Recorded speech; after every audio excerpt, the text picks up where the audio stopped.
a compartir la pantalla.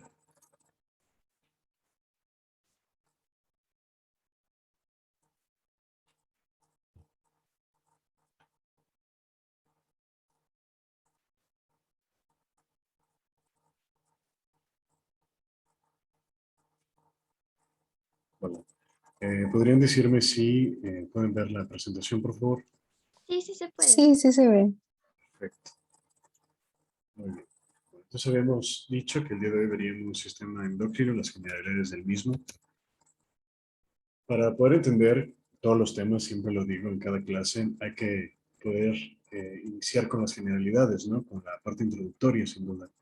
Se sabe que el sistema endocrino es un sistema complejo de glándulas que van a tener como objetivo máximo la secreción interna, ¿de acuerdo?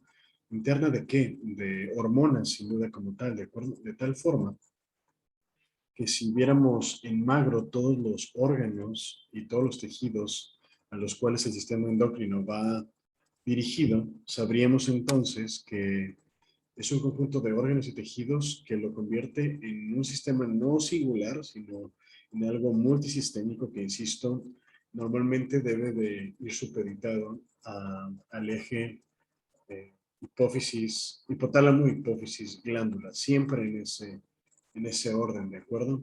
Evidentemente, mediante el feedback negativo que ustedes ya conocen y que hemos hablado con muchos ejemplos, por supuesto que una glándula o un órgano posterior al hipotálamo, posterior a la hipófisis, pueden darle estas señales, como veremos en algunos ejemplos, y por supuesto que lo veremos en detalle en las siguientes clases, cada uno de estos órganos, dar estas señales para decir, ¿sabes qué? No produzcas más hormonas a nivel de hipófisis, o ¿sabes qué? No produzcas más hormonas a nivel de hipotálamo.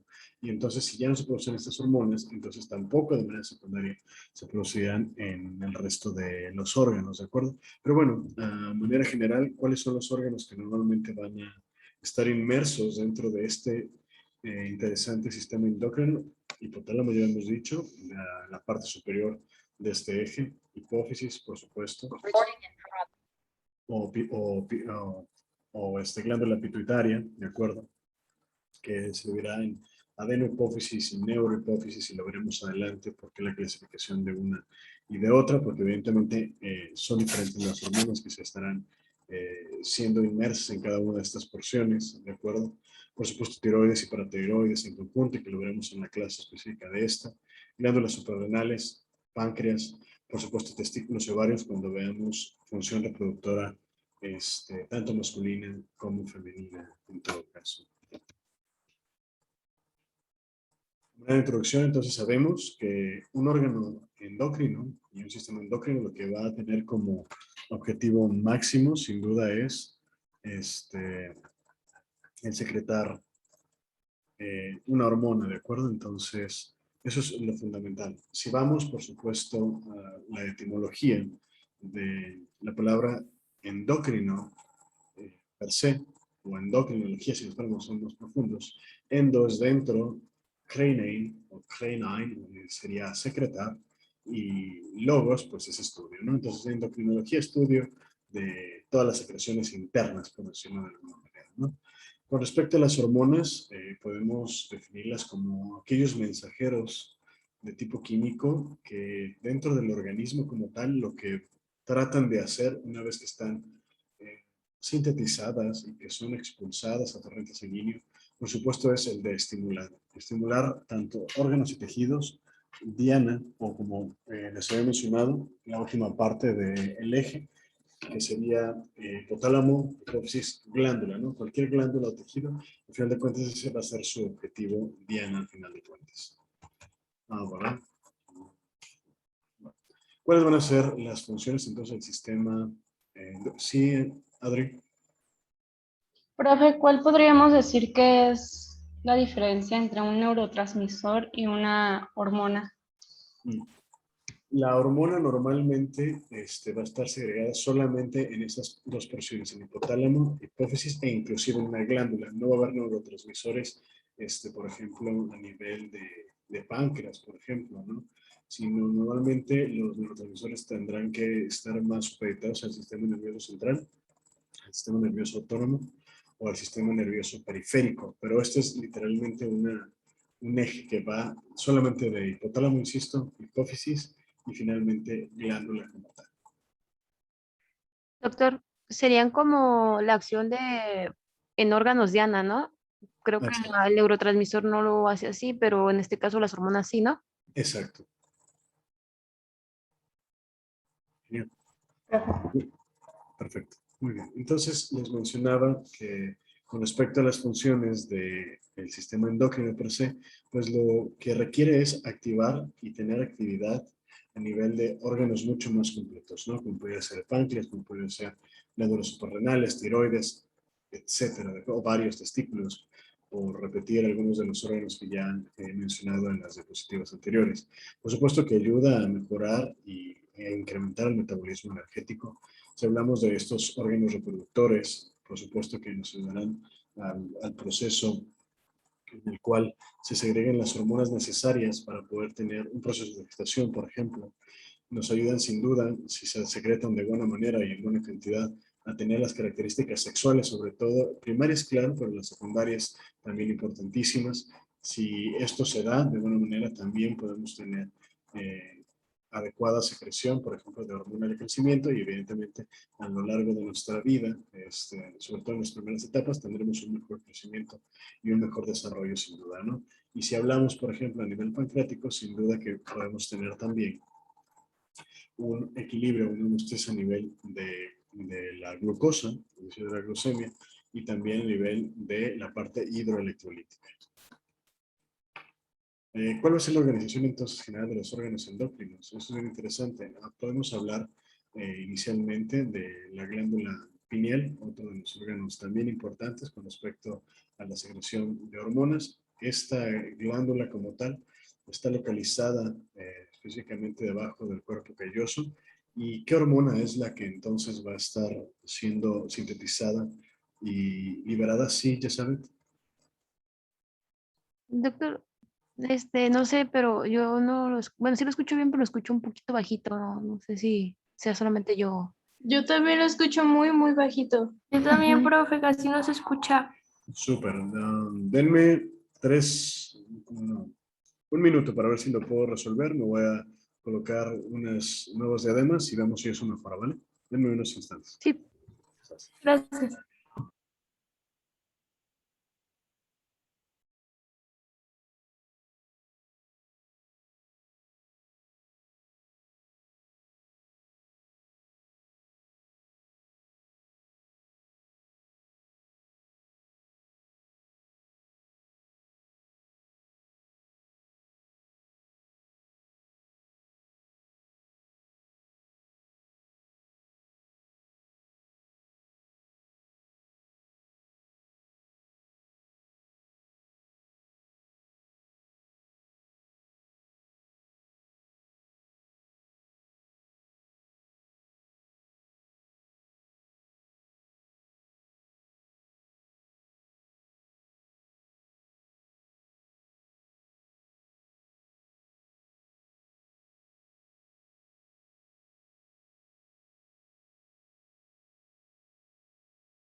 Ya estoy de vuelta. ¿Se escucha mejor?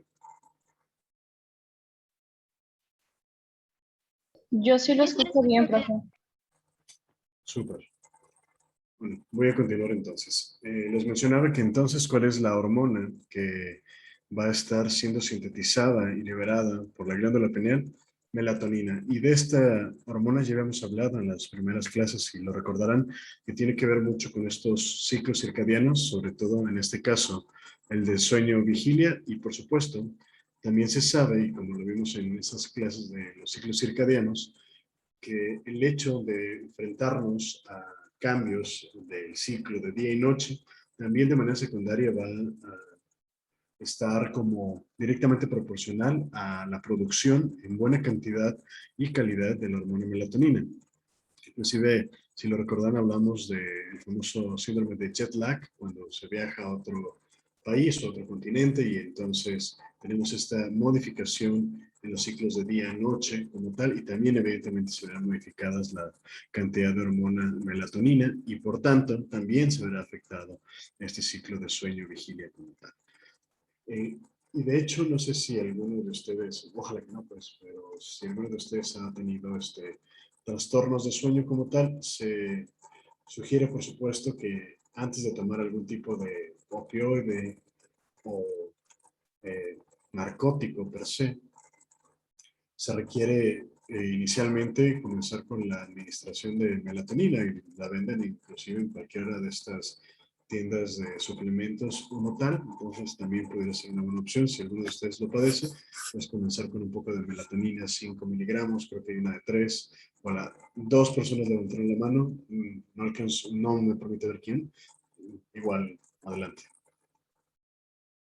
Maestro, sé que la melatonina se produce cuando, por así decir, empieza la noche, pero hay como una hora específica, porque, por ejemplo, bueno, a mí a las 8 más o menos, 9, me empieza a dar mucho sueño, pero si no me duermo a esa hora, ya más tarde no me da sueño. Sí, de hecho, respondiendo directamente a tu pregunta, uno de los esquemas que vimos al principio de todas las clases, si no me recuerdo, nos menciona precisamente que entre las 8 y las 9 de la noche es cuando hay mayor cantidad de segregación de melatonina, porque en teoría a las 8 debemos dormirnos todos como babies de primaria, pero evidentemente nosotros no nos regimos por esos horarios, ¿no? Entonces, es entendible que a las 8 tengas esa segregación y que tengas como también ese lapso de tener mucho sueño y que evidentemente si no se utiliza a favor de, pues tampoco vamos a continuar segregando, en tu caso tu cuerpo no va a seguir segregando mayor cantidad de melatonina para que sí o sí te duermas y no decir el organismo, bueno, yo hice mi trabajo, no lo necesita en ese momento, entonces no lo voy a seguir haciendo, vamos, no voy a seguir secretando la hormona. No sé si respondí tu pregunta, Adriana. Sí, verdad. Súper. ¿Y alguien más levantó la mano? ¿No? Si no, continuamos y si vuelve a surgir la duda, vuelven a levantar la mano, ¿vale? Vas. Entonces, hablamos del hipotálamo, ¿de acuerdo? Anatómicamente está localizado muy cerca del quiasma óptico y este es prácticamente lo que algunos textos pudieran mencionar como la matriz central del sistema endocrino, ¿de acuerdo? Porque este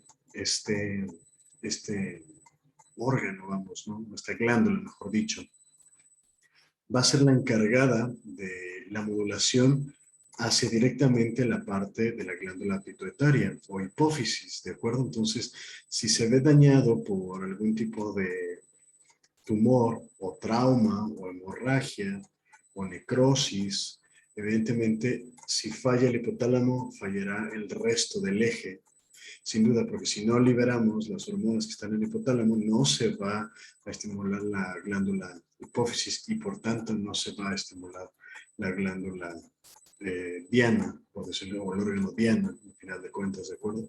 ¿Cuáles van a ser algunas de las hormonas que se liberan de manera oportuna por este hipotálamo? La hormona liberadora de tirotropina, que actuará y evidentemente primero a nivel de glándula pituitaria, dopamina, hormona liberadora somatotropina, somatostatina, hormona liberadora de gonadotropina, hormona liberadora de corticotropina, la oxitocina y la vasopresina como tal. Ahora bien, si vamos al siguiente parte del eje, que sería la hipófisis o la glándula pituitaria, yo les había mencionado, y muy probablemente ustedes también habrán leído, que se divide en dos, ¿no? Se divide en adenohipófisis y neurohipófisis como tal. Prácticamente una mnemotecnia muy burda, muy burda para que se acuerden de cuáles están en neurohipófisis y cuáles están en adenohipófisis, prácticamente se aprenden las de la neurohipófisis y evidentemente el resto de las que están sobrando, entre comillas, pues van a estar en la neurohipófisis. En neurohipófisis solamente hay dos, oxitocina y vasopresina como tal.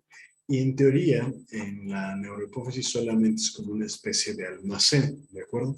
Entonces, la oxitocina y la vasopresina, que en teoría se están segregando en hipotálamo, irán y directamente a la neurohipófisis, se van a almacenar ahí, y si se requieren, en el caso de que en algún órgano diana se requiera su utilización, entonces serán liberadas e irán al órgano diana como tal, ¿no? Hemos visto ejemplos de la oxitocina, sobre todo cuando vimos feedback positivo, cuando hay trabajo de parto activo, ¿cierto? Cuando se requiere la inyección de leche, una vez que se encuentra en estado de lactancia, por supuesto. La vasopresina, cuando se requiere sí o sí una modulación de los niveles de volumen circulante, y que evidentemente ayudará a un aumento o una disminución, en todo caso, de los niveles de orina, y si hay menor cantidad de orina, también habrá una recirculación como tal, y también habrá modificaciones a nivel del torrente sanguíneo, ¿de acuerdo? Ahora bien, la otra parte no menos importante, la adenohipófisis, en esta vamos a tener un montón de hormonas súper importantes como se pueden dar cuenta en la edad positiva. Tenemos la hormona de crecimiento, hormona estimulante de tiroides como tal, la hormona adenocorticotropa, la hormona folículo estimulante, la luteinizante y la prolactina como tal. Todas son súper importantes a nivel de los órganos diana como tal, evidentemente para el crecimiento óseo, para el crecimiento muscular, evidentemente para que la tiroides pueda liberar T3 y T4. Por ejemplo, la hormona folículo estimulante y luteinizante no solamente está supeditada al ovario, sino también cuando veamos función reproductora masculina, nos daremos cuenta que estas dos hormonas también actúan a nivel testicular como tal, ¿de acuerdo? Y, por ejemplo, esta casi no se ve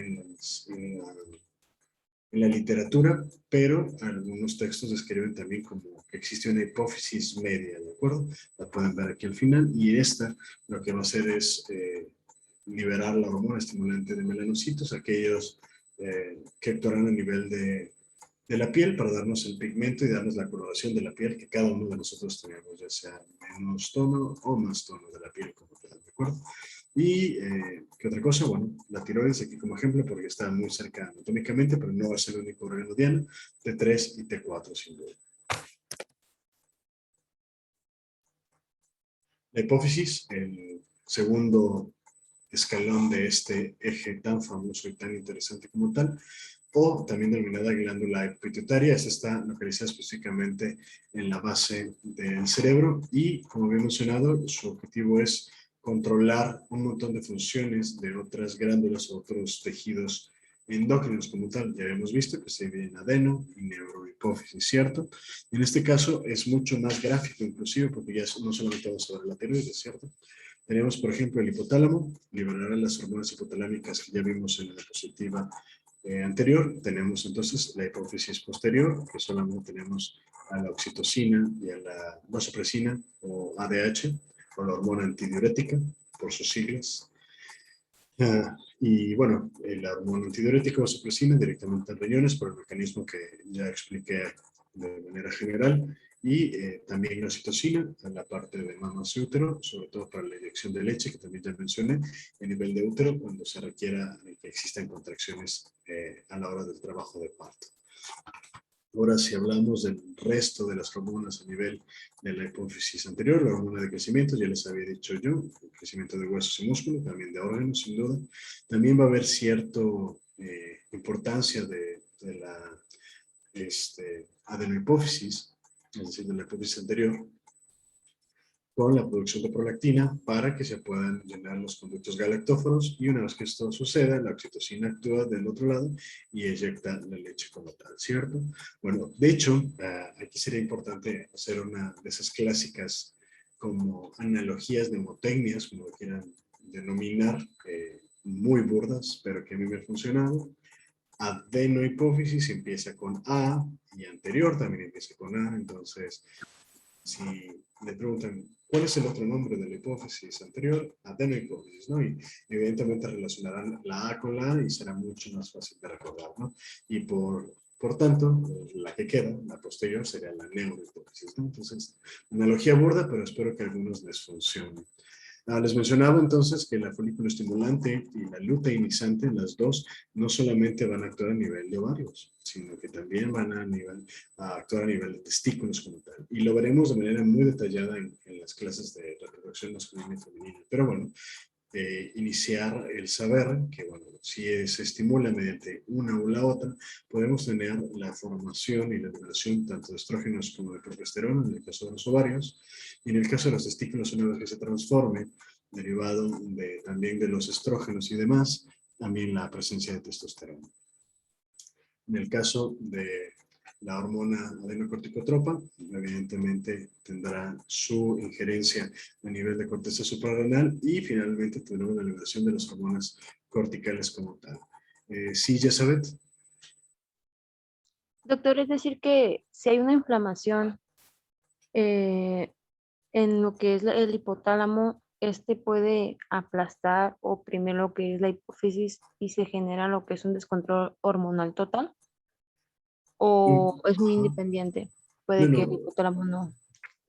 no, es un hecho, pero más que por aplastamiento, creo que el hecho de que se inflame el hipotálamo, que bueno, en este caso no me suena tan correcto el llamarle como inflamación de hipotálamo, sino que puede haber una afección mucho más orgánica estructuralmente hablando. Me refiero, por ejemplo, que haya literalmente, y como mencioné, un traumatismo craneoencefálico, que eso pueda destruir el hipotálamo, que pueda haber una hemorragia secundaria a un evento vascular cerebral, no necesariamente por traumatismo craneoencefálico, y que la sangre, eso puede irritar el hipotálamo, sí. Que pudiera haber, por ejemplo, una tumoración que esté abarcando o inclusive modificando la estructura o lisando la estructura del hipotálamo, y que eso de manera secundaria, dado que ya no, insisto, no va a secretar las hormonas hipotalámicas, imaginemos que está aquí, aquí está el hipotálamo, entonces queremos que le dan un llegue por un traumatismo craneoencefálico y entonces causa lesión, ¿no? Y puede haber isquemia y puede haber necrosis. O imaginemos que hubo un evento vascular cerebral hemorrágico y entonces la hemorragia está aquí, la sangre es súper irritante, también va a causar lesión, daño, necrosis, etcétera, también a nivel de hipotálamo. O imaginemos que aquí, en vez de ver hipotálamo, viéramos una masa, en este caso una tumoración cerebral, más que por el aplastamiento, que puede ser, ¿de acuerdo? Imaginemos que la masa tumoral es súper grande y entonces no solamente abarca hipotálamo, sino hipófisis, puede ser sí, ¿de acuerdo? Pero hablando solamente del hipotálamo, imaginemos que entonces por estas causas, que son, me parecen las más comunes en todo caso, no va a haber la liberación de las hormonas hipotalámicas, y si no hay la liberación de hormonas hipotalámicas, entonces no se estimula la adenohipófisis, no va a haber reservorio en la hipófisis posterior o la neurohipófisis, por tanto, no van a estar presentes ni la oxitocina, ni la vasopresina, ni la TSH, ni la CPH, ni luteinizante, foliculoestimulante, crecimiento, etcétera, etcétera, etcétera. Y si estas dos están presentes, entonces no van a actuar a nivel de ninguno de estos órganos, ¿de acuerdo? Entonces, creo que más bien ese es el mecanismo. No sé si respondí tu pregunta, Elizabeth. Sí, sí, sí, doctor. De hecho, estaba pensando, digo, bueno, si es un traumatismo, este debería ser muy severo, ¿no? No sé, un accidente en moto donde literalmente aplastaran tu cráneo totalmente, porque sí está en un lugar un poquito difícil, ¿no? De llegar, por decirlo así. Claro, pudiera ser por aplastamiento o en el caso de que sean, es que bueno, los traumatismos craneoencefálicos son tan diversos a final de cuentas que pudiera ser no tan importante, imaginemos, para la masa encefálica, ¿no? Pero imaginemos que el mecanismo de acción del accidente automovilístico fue más hacia la zona del mentón, ¿de acuerdo? Y entonces eso hizo que el esfenoide se protuyera hacia la parte más posterior e interna, y las alas de los esfenoides pudieran lacerar de alguna manera el hipotálamo. Es un mecanismo que he visto, por ejemplo, en uno que dos casos, ¿de acuerdo?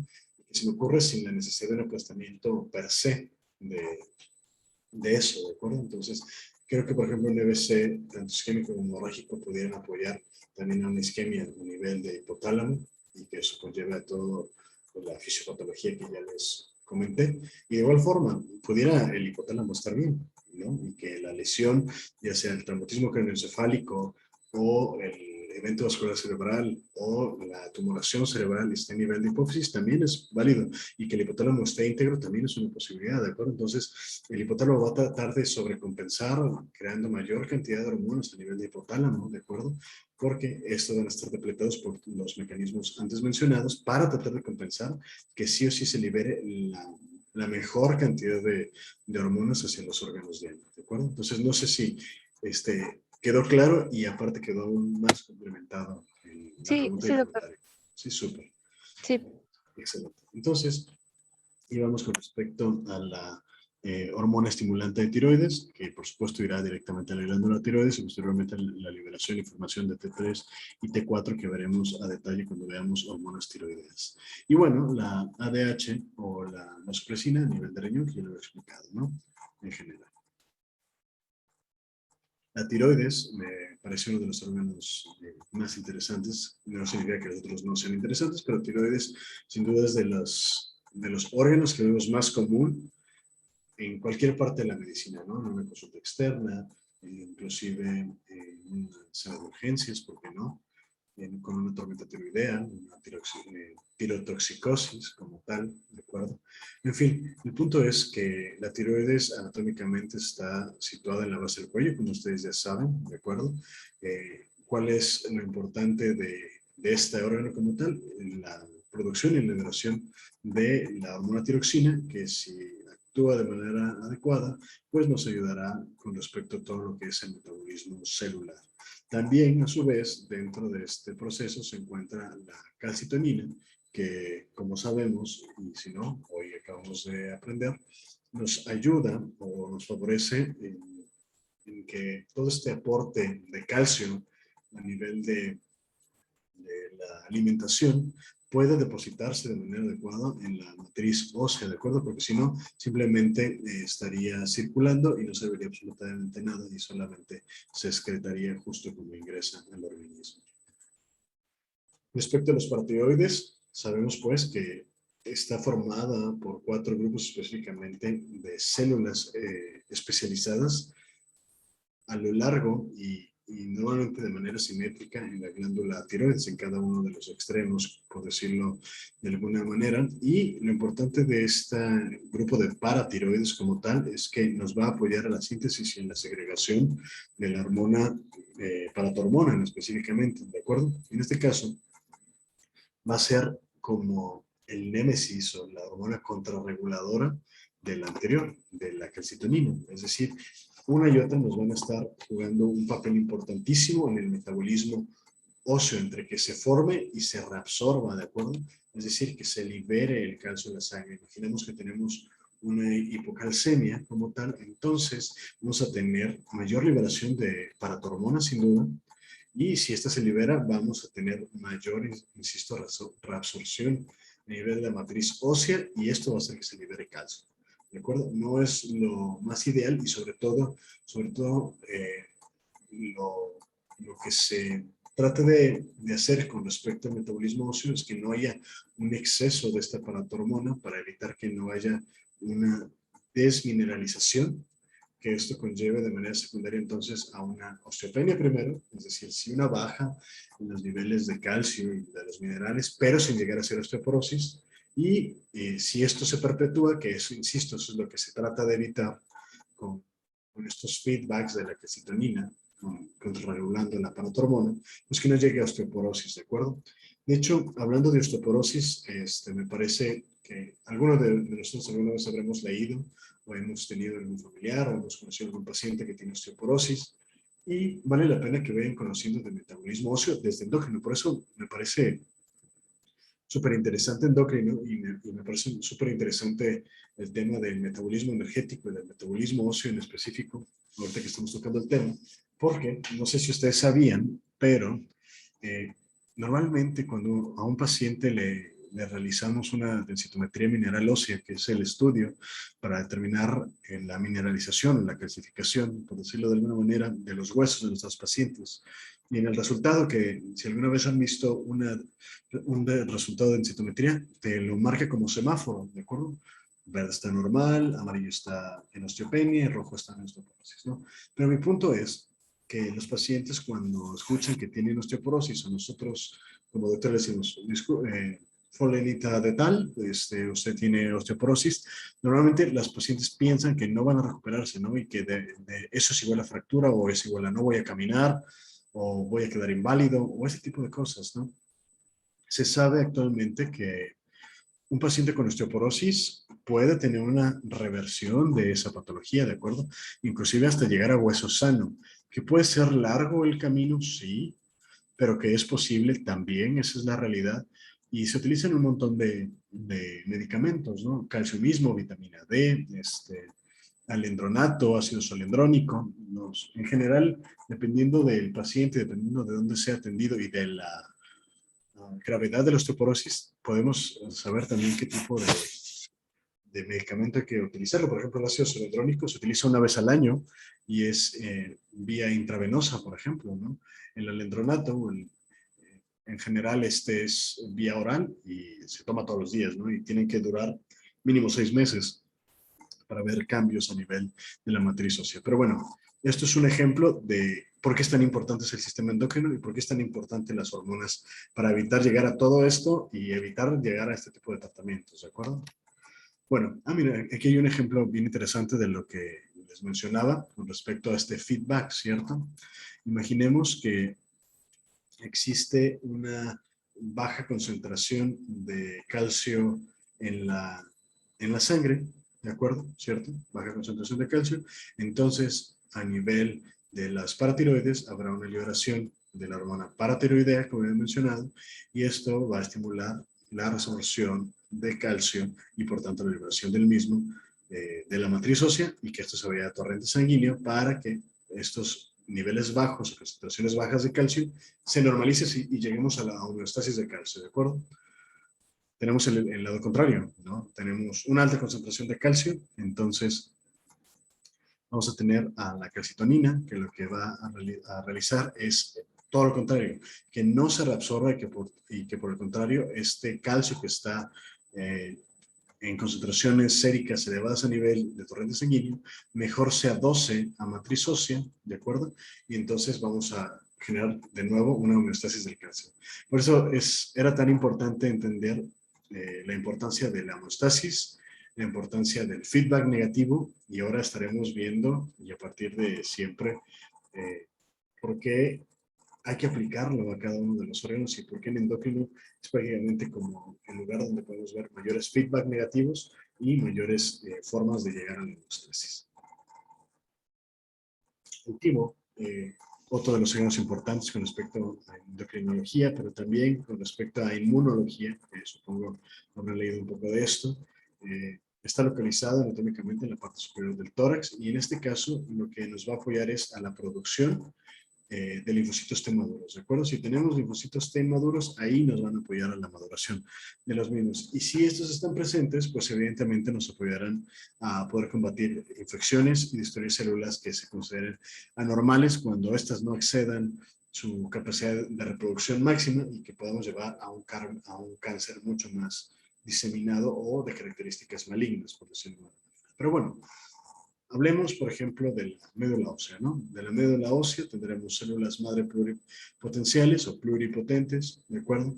De estas tendremos inicialmente, yendo hacia la extirpe celular de los linfocitos, por supuesto, un precursor linfoideo, de eso tendremos los linfocitos B, los precursores linfocitos de linfoideos, mejor dicho, B, y los precursores linfoideos tipo T, como tal.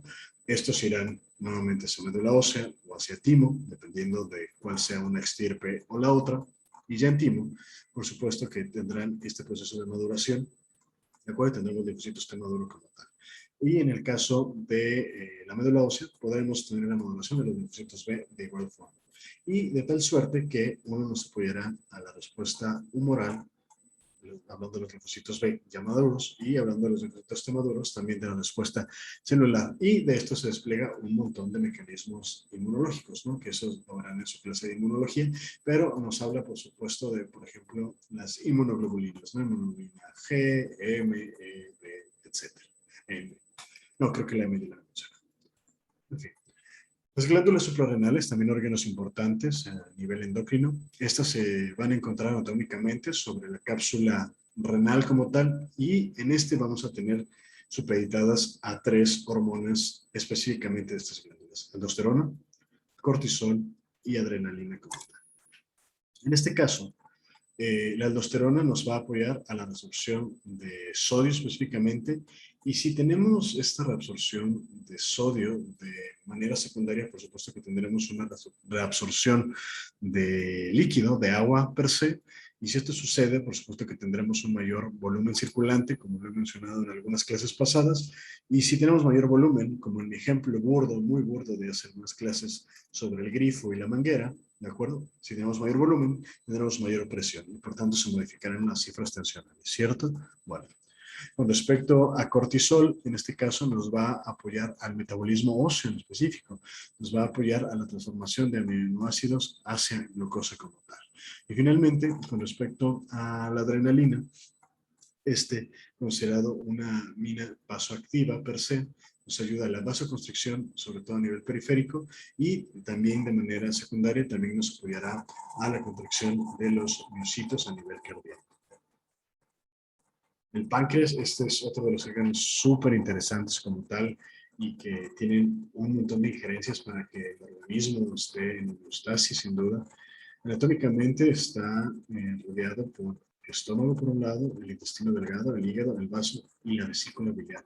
Por eso es que aquellos que les gusta la cirugía general per se y que tienen pensado ser cirujanos, esta zona anatómica donde se encuentra páncreas y sobre todo retroperitoneo,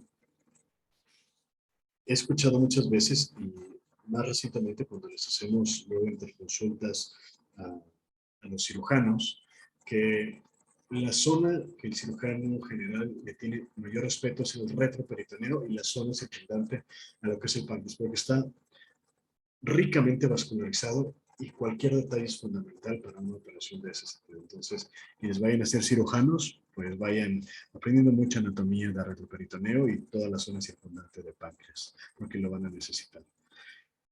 Bueno, el páncreas tiene 2 funciones, una exócrina y otra endocrina. Con respecto a la parte exócrina, se sabe que va a sintetizar y liberar enzimas que ayudan, por supuesto, a la digestión, en este caso, amilasa y lipasa, que de hecho, estas 2 son de las que normalmente medimos en el caso de que exista una pancreatitis o que estemos sospechando una pancreatitis en un servicio de urgencias, ¿de acuerdo? Normalmente se van a elevar las 2, pero esperamos que la lipasa sea la que mayor se eleve en un proceso de pancreatitis. Al menos eso es lo que se ha visto en la práctica en el hospital. La lipasa tiende a elevarse mucho más que la amilasa. Y en este caso, si tenemos un paciente con pancreatitis, lo que va a presentar es dolor excesivo. Dejemos de lado la parte de la liberación de hormonas o no. El hecho de que haya una inflamación del páncreas va a causar dolor intenso, agudo, ¿de acuerdo? Y el tratamiento específicamente para la pancreatitis aguda como tal es líquidos, terapia hídrica, ¿de acuerdo? Solución salina per se, dejárselos en bomba de infusión, ¿de acuerdo? Y analgésicos. Esos prácticamente los pilares de la pancreatitis. ¿Okay? Habrá que ver por qué se da la pancreatitis, por medicamentos, porque es autoinmune, porque tiene un componente obstructivo biliar, ¿de acuerdo? Y que una pedrilla fue obstruir el conducto pancreático, por ejemplo, ¿de acuerdo? Entonces, hay que diagnosticar sí la pancreatitis, pero hay que saber por qué tengo pancreatitis, ¿no? Y después ya tratarlo, en fin. Y la segunda parte, también esta porción endocrina importante del páncreas, nos va a tener la liberación de la insulina, ¿no? Y por supuesto que este nos va a apoyar en la internalización de la glucosa entre los receptores GLUT4, sin duda. Y si esto sucede, por supuesto que tendremos una homeostasis en el nivel de torrente sanguíneo con respecto a la glucemia general, ¿no? O a la glucemia sérica. Y en el caso de que, por el contrario, tengamos una hipoglucemia, una baja importante en los niveles de glucosa a nivel sérico, entonces tendremos la presencia y la liberación de glucagón también a nivel pancreático, y que esto, una vez que entra al metabolismo hepático, nos podrá generar nuevamente glucosa de nuevo, ¿de acuerdo? Y bueno, aquí podemos verlo de alguna manera. Tenemos, por ejemplo, de lo que mencionaba, poca cantidad de glucosa en sangre, se libera el glucagón, se va, por supuesto, a nivel de hepático, y una vez mediante la implementación y la injerencia del glucógeno per se, tendremos la formación de glucosa como tal, ¿de acuerdo? Y esto, a su vez, por ejemplo, si tenemos una gran cantidad de azúcar, quien va a estar supeditado en este caso, su mecanismo será la insulina, que también irá a nivel hepático para actuar, al final de cuentas, con el glucógeno, para que no se sintetice mayor cantidad de ¿de acuerdo? Y que por el contrario se almacene, ¿de acuerdo? Y a nivel de torrente sanguíneo, la insulina actuará para internalizar la glucosa a nivel de las células somáticas de manera general. Los ovarios también es súper importante como tal, tiene como función específica de tipo endocrino, y en general lo que vamos a tener presente aquí van a ser tanto los estrógenos como los progestágenos, ¿de acuerdo? Y en este caso nos van a apoyar a la parte de la gestación sin duda, pero como les había mencionado también, a las características sexuales de tipo secundario, ¿cierto? Aquí tenemos, por ejemplo, la presencia de el hipotálamo. Tenemos aquí del lado derecho la hormona release, gonadotropin release hormone como tal, que va a actuar directamente a nivel del lóbulo anterior de la hipófisis per se. Esta, a su vez, tendrá una liberación de la hormona luteinizante y de la hormona folículo estimulante, que irá a estimular directamente el ovario como tal, ¿no? Ya sea para que se produzcan estrógenos o progestágenos, o en el caso de la ovulación, que lo veremos bien padre en la clase de función reproductora femenina, hay un esquema bien interesante que nos empata todo, nos empata el ciclo menstrual, el ciclo ovárico, la temperatura y los picos en que se libera tanto la hormona folículo estimulante y la hormona luteinizante. Si lo pueden ir leyendo está bien, pero creo que nos faltan como 5 clases para llegar a eso, pero lo vamos a ver y va a estar muy interesante para que nos quede claro todo esto, ¿de acuerdo? Pero bueno, entonces, tanto el progestágeno como los estrógenos, al final de cuentas, estos a su vez nos pueden ayudar a la estimulación y crecimiento, y por supuesto a la diferenciación a nivel de endometrio para que esté listo si se requiere la fecundación, ¿de acuerdo?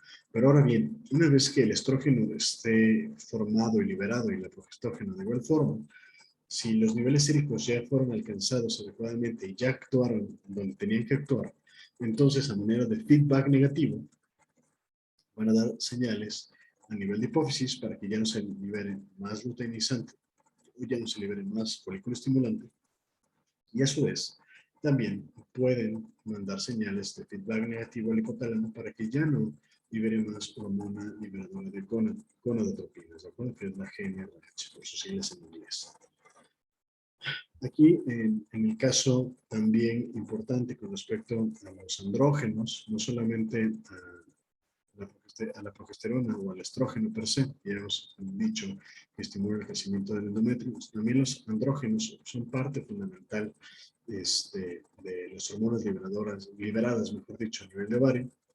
La progesterona, que es de origen en específico, y el estrógeno per se, no solamente van a dar estos feedback negativos a nivel de hipófisis anterior y de hipotálamo, sino que a su vez pueden actuar como feedback negativo en el propio órgano, si se fijan, de acuerdo, en el mismo ovario, para que ya no se produzca mayor cantidad de andrógenos, la misma progesterona y los estrógenos per se. Entonces, si se fijan, hay feedback negativos por todos lados y todos funcionan, ¿de acuerdo?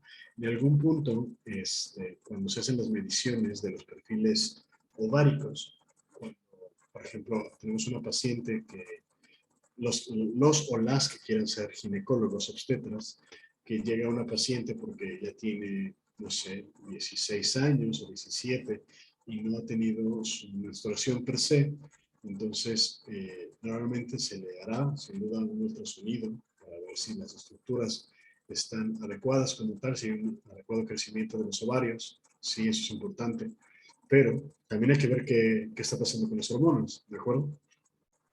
Entonces les tomarán un perfil ovárico y entonces verán si lo que está depletado es los estrógenos, por ejemplo, o el luteinizante, o la folículo estimulante, o la GnRH, de tal suerte que podríamos saber si el problema está en qué nivel, en el nivel de hipotálamo, en el nivel de hipófisis, o a nivel de ovario, y dependiendo de eso es el tratamiento que se le dará, si solamente será tratamiento sustitutivo o tratamiento que ayude a la liberación per se de las hormonas, pero ya a nivel organodiano. Porque imaginemos que el problema está en hipófisis y entonces no hay la liberación adecuada de GnRH, entonces habrá que apoyar a que exista mayor estimulación de manera exógena, es decir, con tabletas o tratamiento hormonal per se, no solamente tabletas, pueden ser inyectados, pero que entonces ayude a la estimulación ovárica, mediante LH o folículo estimulante, y entonces tengamos ya la liberación. Sí, ya saben. Doctor, o sea que, bueno, cuando una mujer tiene problemas para lo que es tener o sí generar lo que son óvulos o tenga un problema hormonal, nos podemos ir o más bien hacer algún tipo de estudio porque anteriormente ya vimos que el hipotálamo también influye en lo que son los ovarios. Puede ser un estudio en cuestión del hipotálamo, es decir, que no digas sea un problema en ovarios, sino que en realidad venga desde el hipotálamo. Sin duda, pero eso también lo veremos en el perfil hormonal, ¿de acuerdo? Aplica lo mismo para cuando se tiene un problema a nivel de tiroides, hay que ver si es directamente en tiroides o es directamente a nivel de hipófisis o a nivel de hipotálamo, y el mismo perfil nos da la pauta. Ahora bien, si vemos que el problema no es en órgano, que está súper sano porque las hormonas están siendo contrarreguladas, por decirlo de alguna manera, que mediante el eco todo salió bastante bien. Entonces se hace un estudio de imagen, normalmente una resonancia magnética con gadolinio para tratar de marcar las estructuras y específicamente marcar la hipófisis, ¿de acuerdo? O el hipotálamo per se, y entonces de esa manera ver si hay algún cambio en la estructura como tal o una genesia que no se haya desarrollado de manera adecuada, y eso es la manera de poder ir mucho más a fondo en el diagnóstico, en el caso, insisto, de que primero nos arroje algo que no es del órgano, en este caso del ovario, y que sí es a nivel mucho más amplio. No sé si respondí tu pregunta, Elizabeth. Sí, doctor, estoy bien, Sí, gracias. un placer. Mismo caso con los testículos, también tiene una función glandular endocrina y en este caso el objetivo máximo, por decirlo de alguna manera, será la producción de testosterona, la cual nos va a ayudar a las características sexuales secundarias como tal y por supuesto también el proceso de espermatogénesis, como veremos a detalle en la clase de reproducción masculina, sexo masculino, ¿de acuerdo? Pero en el mismo caso tenemos, por ejemplo, el hipotálamo que irá a sintetizar y liberar la hormona liberadora de gonadotropinas a nivel de hipófisis anterior. Ya sabemos que ahí es donde se libera la luteinizante y la folículo estimulante, y en este caso irán específicamente a actuar en diferentes zonas como tal. Si se fijan, la folículo estimulante a nivel testicular nos menciona que va a actuar a nivel de células de Sertoli, ¿de acuerdo? Y en este caso nos apoyará al proceso de espermatogénesis, ¿de acuerdo? Por su parte, la hormona luteinizante, que está desde acá, lo que nos va a apoyar es actuar directamente en las células intersticiales y en este caso a la producción específicamente de testosterona como tal. Ahora bien, ya sabemos que la testosterona, o sabemos que en los órganos a nivel endocrino tenemos el feedback negativo, ¿cierto? La testosterona va a actuar como feedback negativo en el mismo testículo, va a actuar como feedback negativo a nivel de hipófisis anterior y de igual forma a nivel de hipotálamo como tal, ¿cierto? Y en este caso existe otra hormona extra que no es muy conocida, no es muy nombrada, que es la inhibina y que también nos ayuda a nivel de las células de Sertoli a ser sintetizada y por supuesto liberada para que ésta actúe solamente directamente como feedback negativo a nivel de adenohipófisis para que ya no produzca mayor hormona folículo estimulante. Entonces, los diagramas son muy sencillos como tal, parecen difíciles me parece que son más profundos que difíciles, siempre me gusta verlo así. Y una vez que le encuentras la lógica, ¿qué son eje? ¿No? El eje hipotálamo, hipófisis, glándula, ese ya no se les debe olvidar, ¿no? Es muy sencillo. Y que este a su vez va a actuar como feedback negativo en el mismo órgano y de regreso a cada uno de estos, ¿cierto? Entonces, es sencillo y es interesante. Glándulas y hormonas como tal, se sabe que las glándulas pueden tener una señalización hormonal de 3 tipos. Una es autócrina, es decir, que va a actuar en la misma célula per se, es decir, se crea ahí y se reparte en los mismos receptores de la célula que lo liberó. 2, la señalización parácrina, es decir, tenemos una célula o órgano secretor per se y este va a actuar a las células que estén pegaditas de forma adyacente, es decir, muy, muy juntito como tal. Y la señalización de tipo endocrina, esta es cuando se sintetiza y se secreta las hormonas en una distancia o en una zona anatómica en específico, son liberadas a torrente sanguíneo y una vez que pasan por el dicho torrente sanguíneo, pasarán a una célula distante, es decir, a un órgano efector distante como tal. Entonces, vale la pena que lo noten, sí, sí me parece importante, autócrino, parácrino y endocrino, porque son inclusive de los conceptos básicos que siempre se cuestionan en fisiología y sobre todo en fisiología de endocrino. Con respecto a las hormonas, ya hemos visto que son Doctor, moléculas, sí, ¿podría regresarla poquito, por favor? por supuesto, claro, sí. Ustedes me dicen cuando ya hayan anotado los conceptos.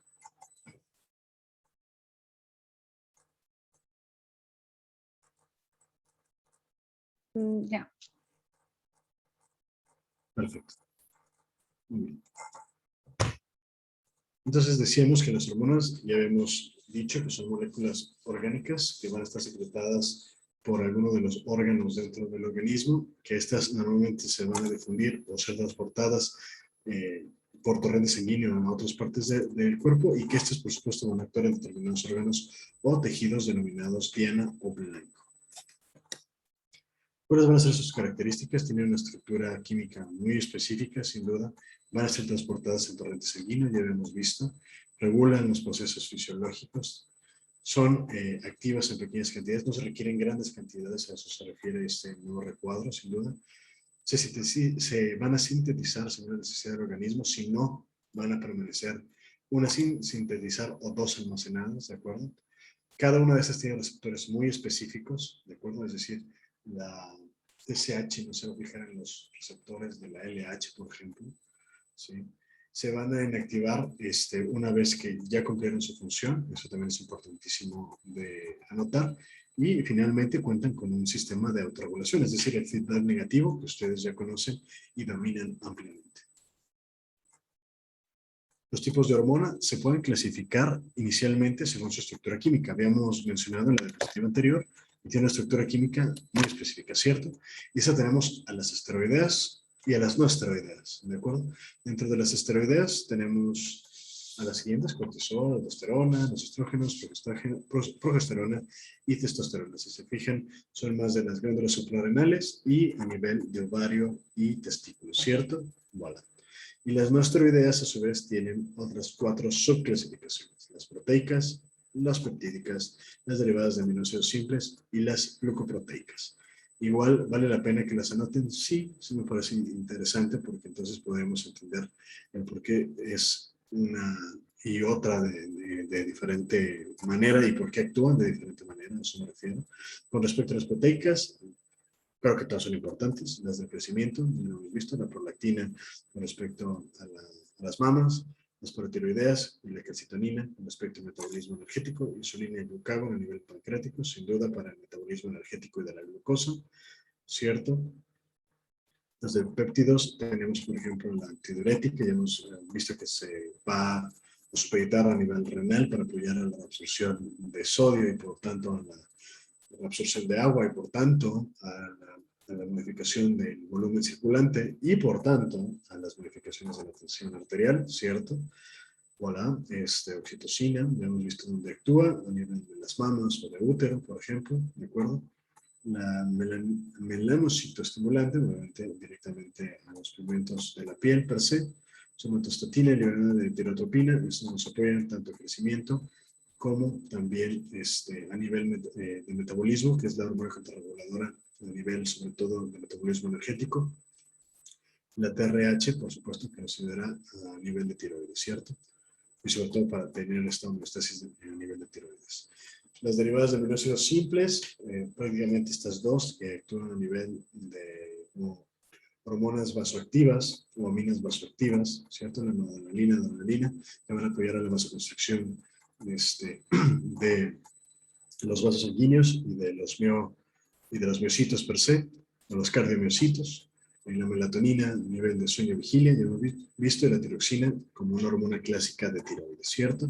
Y en el caso de las glucoproteicas, tenemos a la LH, a la FH, que ya hemos visto, que van a ir a actuar a ovario o a testículo, la tiroide estimulante a nivel de tiroides, y la gonadotropina coriónica humana, en el caso de que tengamos una presencia de embarazo. Sí, Miriam. Profe, ¿las hormonas nada más están hechas de aminoácidos? Bueno, si sabemos que los aminoácidos en conjunto pueden causar la formación de péptidos, y si seguimos generando la incursión de aminoácidos formarán proteínas, entonces la respuesta es sí, si somos puristas, y no si vamos al punto de que podemos tener estructuras más complejas que los simples aminoácidos, ¿de acuerdo? Es decir, tenemos, por ejemplo, estas tres simples. No sé si quién está hablando, podría cerrar su micrófono, por favor. Ok, gracias. Bueno, en fin, pero todavía no termino mi respuesta, miren.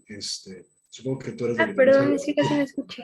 Sí, no te preocupes. Entonces, supongo que tú eras la que tenías el micrófono abierto, por eso escuchaba de fondo ruido. Pero bueno, el punto es que algunas son aminoácidos y podríamos decir sí, de manera simple, algunas están conformadas o todas están conformadas por aminoácidos, pero si vamos a estructuras mucho más complejas, evidentemente si formamos más aminoácidos tendremos las peptídicas, y si seguimos adicionando aminoácidos tendremos las proteicas. Ahora bien, aquí tenemos otras que tienen glucosa, es decir, pueden tener sacarosa o pueden tener glucosa o pueden tener fructosa agregado a estos grupos proteicos. Entonces, solamente una pequeña porción no está conformada solamente de aminoácidos, ¿de acuerdo?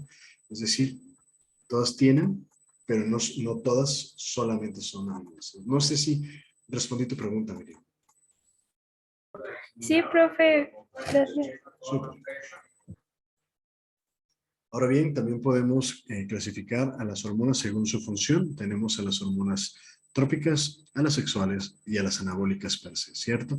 Las trópicas, estas solamente van a ir direccionadas a las glándulas endócrinas para estimular desarrollo y secreción solamente. Las hormonas sexuales apuntarán a los tejidos reproductores para tener la reproducción de las células como tal, o también para la estimulación de las hormonas específicas para las características sexuales secundarias, y las anabólicas como tal nos apoyarán al metabolismo energético per se.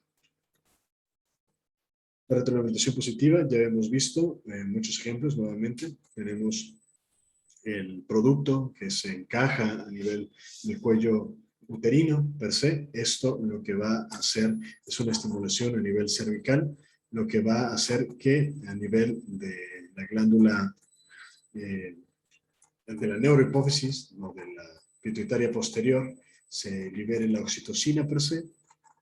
Esta oxitocina lo que va a hacer es que se libere mayor contracción, se realice mayor contracción uterina per se, y esto va a hacer que vaya a haber mucho más dilatación a nivel del cervix per se. Si hay mayor dilatación y hay mayor empujamiento del feto a nivel de útero, va a haber mayor liberación de oxitocina, mayor contracción uterina y mayor dilatación del cervix. La dilatación del cervix va a provocar mayor contracción uterina. Aquí hay un feedback positivo per se. Todo esto también es feedback positivo. Y a su vez, la oxitocina lo que va a apoyar es a la producción de prostaglandinas a nivel uterino. Y si hay mayor prostaglandinas, mayor contracción uterina, y repetimos el ciclo una y otra vez. Dos levantaron la mano. Adelante.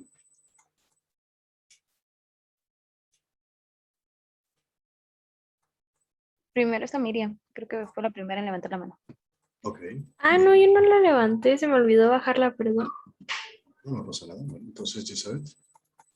Bueno, es que cuando tocamos el tema de feedback positivo y negativo, Sí. según yo me había quedado claro, pero ahorita que ya lo estamos retomando, me surgió una duda.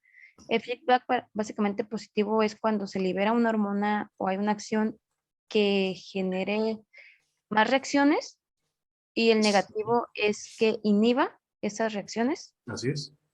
Ah, ok. En El este caso se positivo. está Ajá. poniendo, por ejemplo, cuando el útero registra lo que son las contracciones, ese es un positivo, ¿no? Al momento de que pues necesita que el bebé salga, pues básicamente le está dando la estimulación para que se creen estas dilataciones.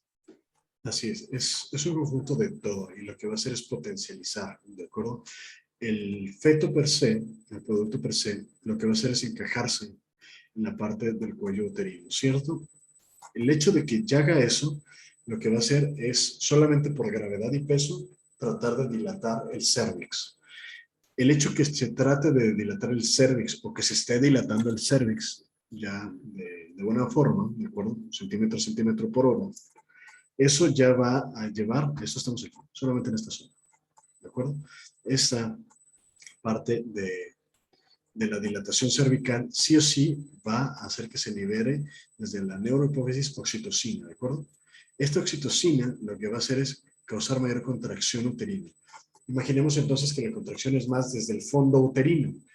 Si el bebé está encajado cefálicamente, entonces imaginemos que lo que está haciendo es, las contracciones es empujar las piernitas, las extremidades inferiores, ¿de acuerdo? Y si las está empujando, entonces también está empujando la cabeza que ya de per se estaba encajada, ¿cierto? Entonces, si esas contracciones hacen que se empuje más el feto, como tal el producto, entonces va a haber mayor dilatación cervical.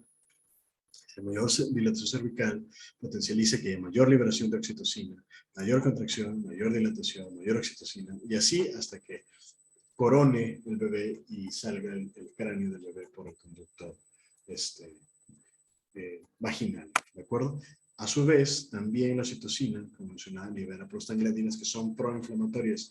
Si hay mayor inflamación, va a haber mayor contracción y nuevamente se repite el ciclo. Ciclo aquí, ciclo acá, ciclo arriba, hasta que tengamos la liberación y el bebé ya esté con nosotros. Doctor, cuando Sí, no hay no hay contracciones de parte de la madre, al momento de cuando ponen inyecciones, lo que inyectan son hormonas es que ayudan a oxitocina, la contracción. es oxitocina literalmente. Oh, genial.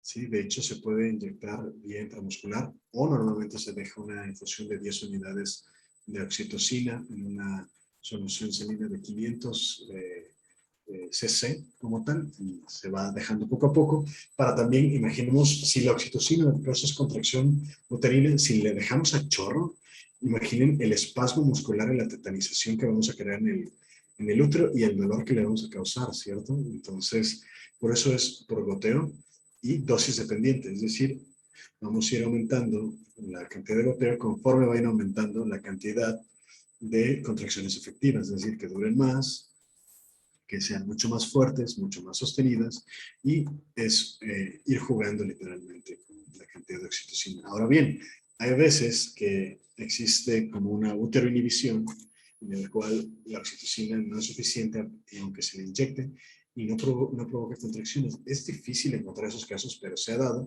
y es cuando hemos escuchado alguna vez que no dilató a la paciente y no tuvo contracciones la paciente, entonces el trabajo de parto no fue efectivo y entonces se decide en ese momento hacer una cesárea, ¿no? Entonces, la ginecología también es interesante y quieran hacer ginas, van a tener mucho para divertirse si entienden el feedback positivo y si desde el segundo semestre entendemos que la oxitocina es súper importante desde todo este eje hipotálamo, hipófisis, glándula y cómo es aplicable a un trabajo de parto.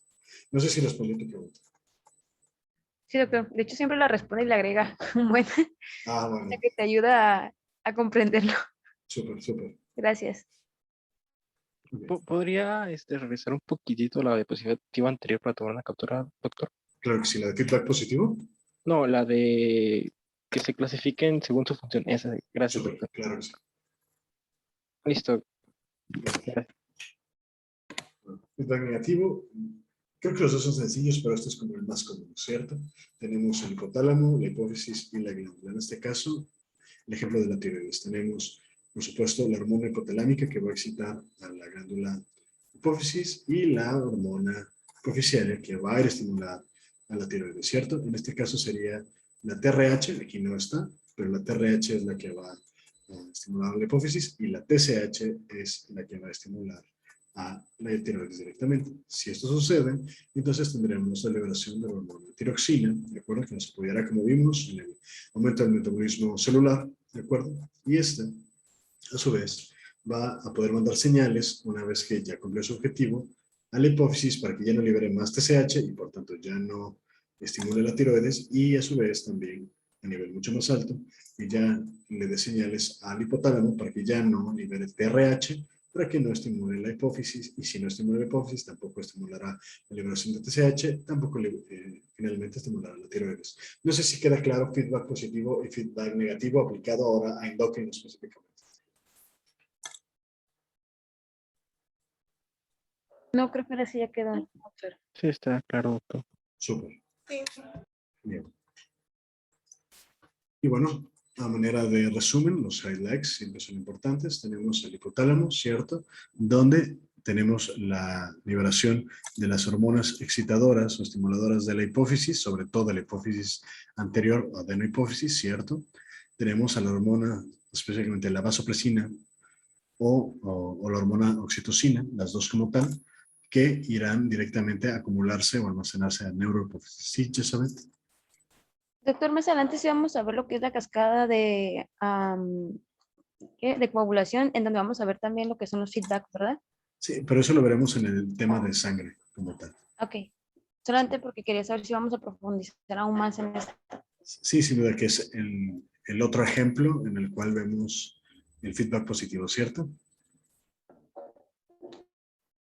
De acuerdo. Muy bien, entonces, con respecto a neurohipófisis, ya sabemos que tenemos a la vasopresina como tal, o la hormona antidiurética, que va a favorecer, ya hemos visto, la absorción de sodio, por tanto de agua, lo cual apoyará el aumento de la presión arterial, la manera sistémica, la oxitocina, regula contracciones a nivel de útero y también de mamas, también ya lo hemos visto, ¿cierto?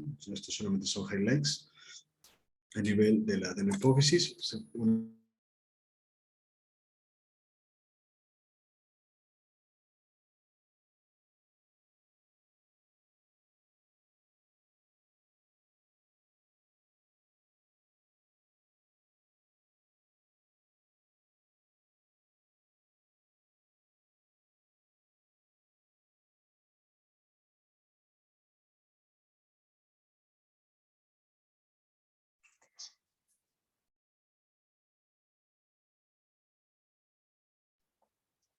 Ya no se escucha. Yo tampoco lo escucho.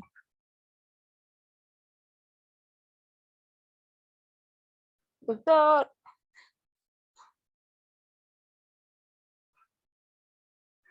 Creo que se salió.